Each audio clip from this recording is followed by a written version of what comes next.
Pagi, Ibu. Oke, materi literasi numerasinya sudah ada. Yang belum ada mohon dikirimkan oleh temannya lagi ya. Nah, coba diperhatikan, literasi numerasi itu berkaitan dengan suit Jepang.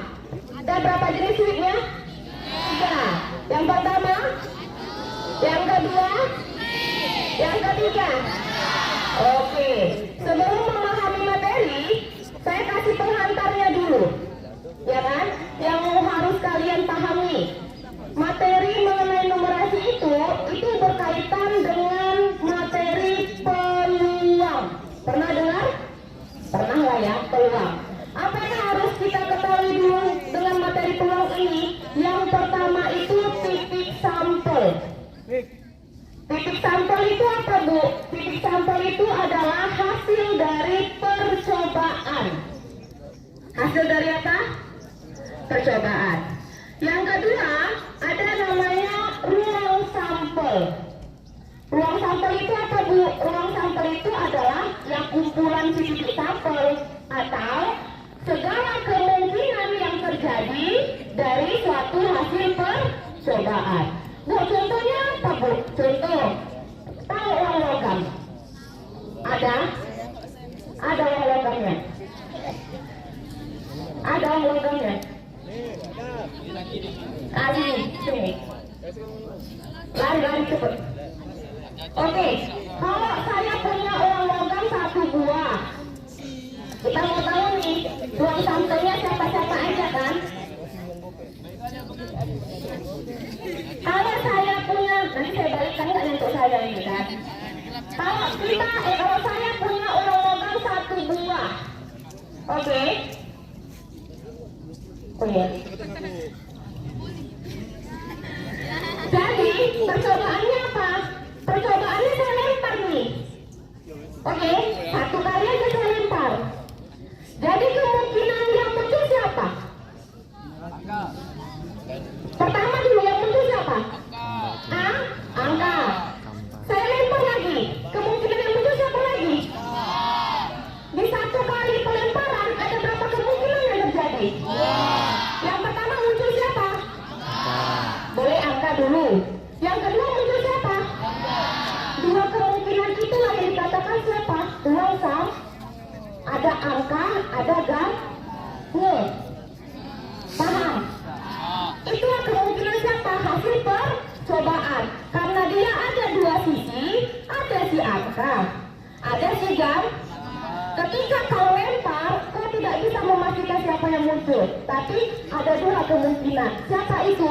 Munculnya si angka atau munculnya si gambar. Paham? Nggak kan? Kemudian, kalau pernah main ular tangga? Dadu.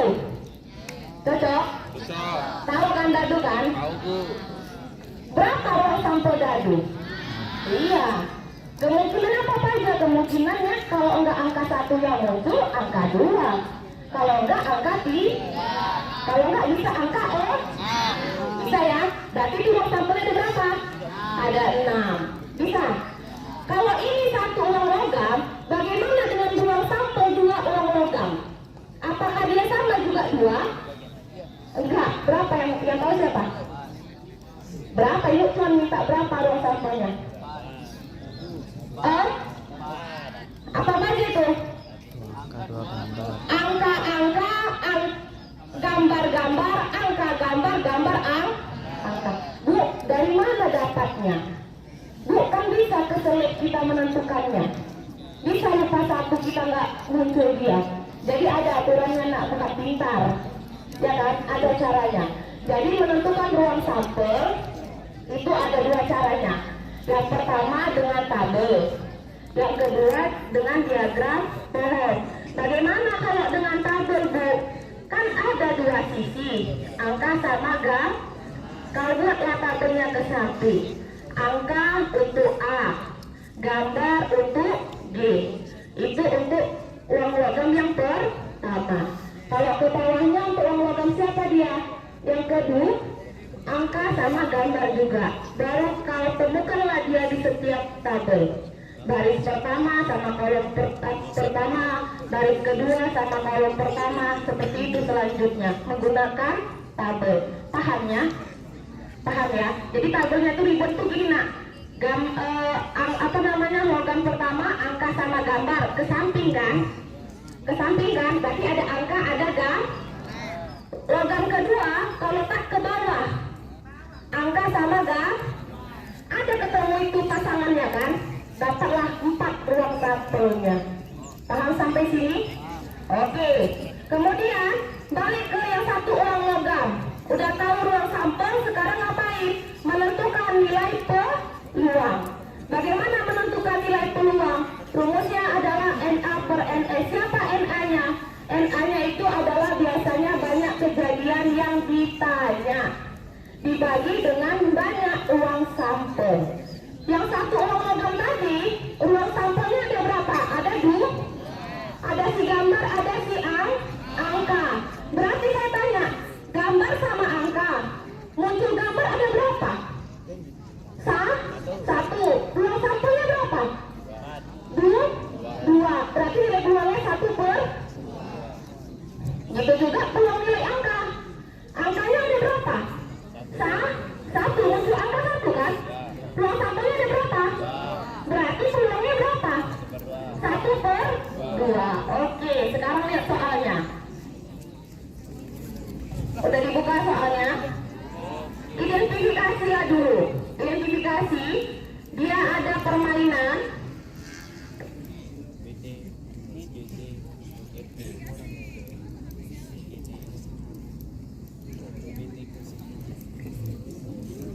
Oke, yang pertama kita identifikasinya adalah ada permainan sweep Jepang.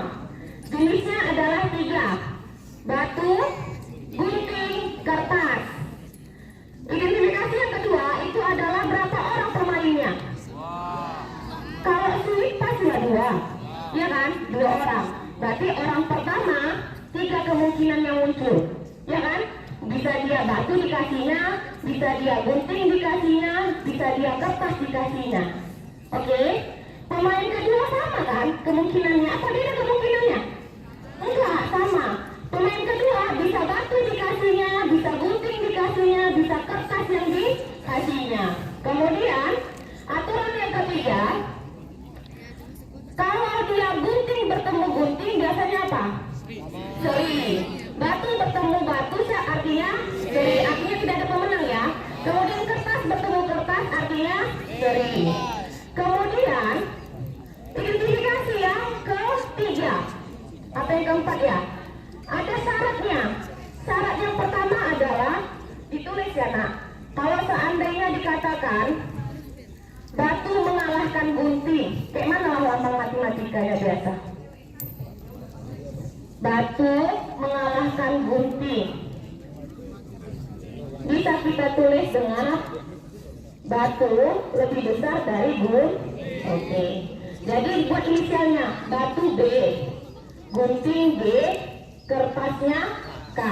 Berarti untuk identifikasi berikutnya, gunting itu mengalahkan kertas.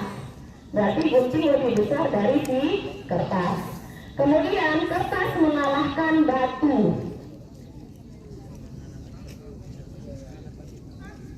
Baru yang terakhir adalah batu mengalahkan gunting. Jadi saya ulangi ya. Identifikasi yang pertama itu dia 2 orang pemain. Identifikasi yang kedua, permainannya adalah 3 jenis: batu, gunting, dan kertas. Identifikasi ketiga, kalau dia bertemu yang sama, dia dikatakan seri. Identifikasi yang keempat adalah batu mengalahkan gunting atau batu lebih besar dari gunting. Inisial aja ya, batu B, gunting B. Kemudian yang kelima, kertas mengalahkan batu. Yang keenam adalah gunting, batu mengalahkan gunting, gunting mengalahkan kertas, dan kertas mengalahkan batu. Udah siap identifikasinya? Udah, oke. Ini pernyataannya. Saya membuat pernyataan, kalian menentukan benar atau salahnya pernyataan saya. dengan suatu alasan, suatu jawaban secara matematikanya. Pernyataan pertama, benar atau salahkah? Belum lagi dulu jawab benar. Benar atau salahkah bahwa seluruh kemungkinan percobaan shift Jepang yang dilakukan 2 orang itu berjumlah 9 ruang sampel? Jangan dijawab dulu, dicari. Jawab, tulis pernyataannya. Jangan jawab benar, salah. Suka hati, lagi pengen bilang jawab benar, atau bilang enggak. Apa matematikanya itu jawabannya? Pernyataan yang pertama adalah benar atau tidak bahwa kemungkinan semua hasil percobaan shift 2 orang tadi itu ruang sampelnya semuanya 9. Pernyataan yang kedua, benar atau salah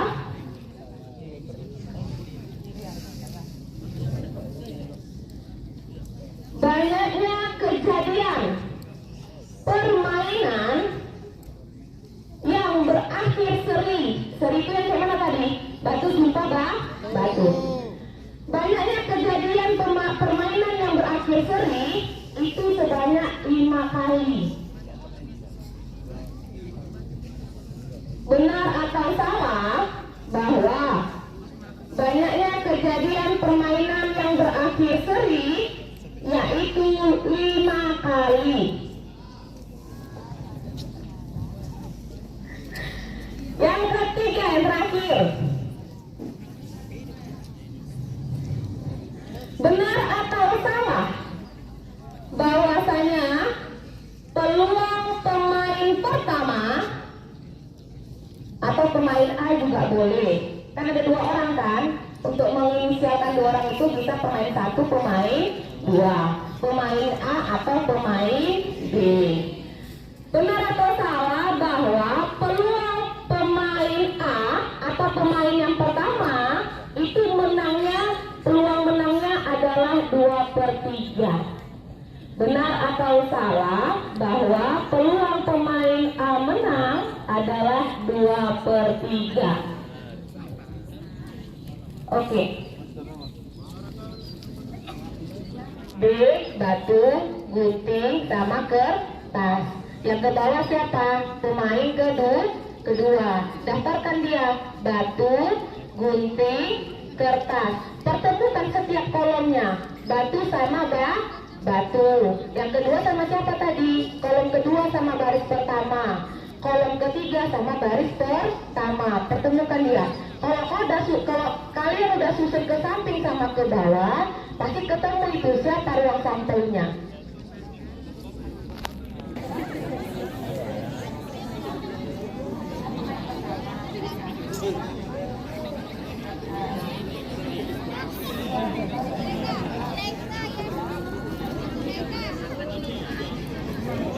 Oke, pernyataan pertama itu, apakah benar semua kejadian shift 2 orang tadi itu ruang sampelnya adalah 9? Benar atau salah?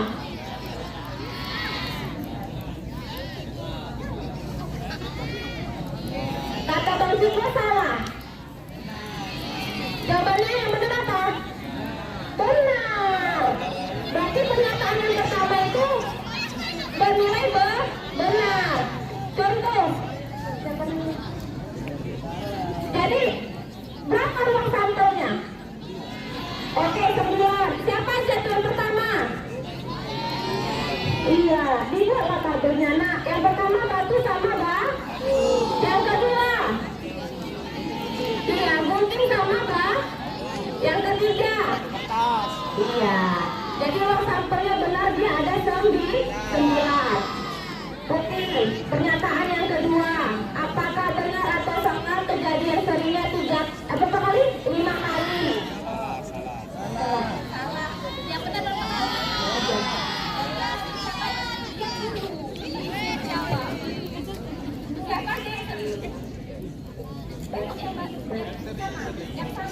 Batu sama batu. Yang kedua. Gunting sama gunting. Yang ketiga. Ya. Berarti pernyataan kedua bernilai 1.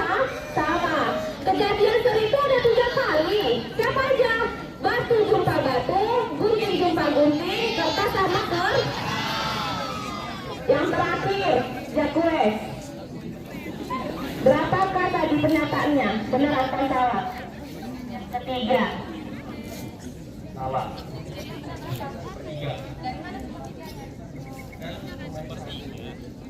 Mic-nya aduh. Mic-nya dekat.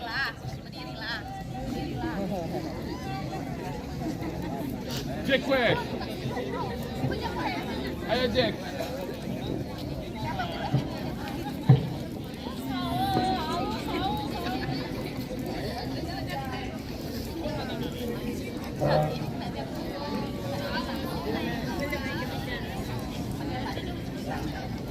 Kan kemungkinan dia menang cuma 3 kali. Berarti kan batu mengalahkan gunting, gunting mengalahkan kertas, sama kertas mengalahkan batu. Kan pemain pertama. Berarti kan 3. Buat yang banyak. Jumlah ruang sampelnya kan 9. 3/9 kan bisa diselesaikan jadi 1/3. 1/3. Oke, pernyataan yang ketiga adalah peluang menang pemain A itu adalah 1/3, atau sebelum disederhanakan dia menjadi 3/9. Bu, dapat dari mana 3? Kalau lihat di tabel, gunting berjumpa batu, apa hasilnya? Batu berjumpa gunting, siapa yang menang? Ya kan, ternyata ada 3 kali pemenang A-nya. Dibagi dengan banyaknya ruang sampel 9. Disederhanakan, sama-sama bagi berapa? Menjadi peluangnya 1/3. Oke. Ada pertanyaan lagi ini? Bisa? Bisa? Oke. Demikianlah literasi numerasi pada pagi hari ini. Saya akhiri. Assalamualaikum.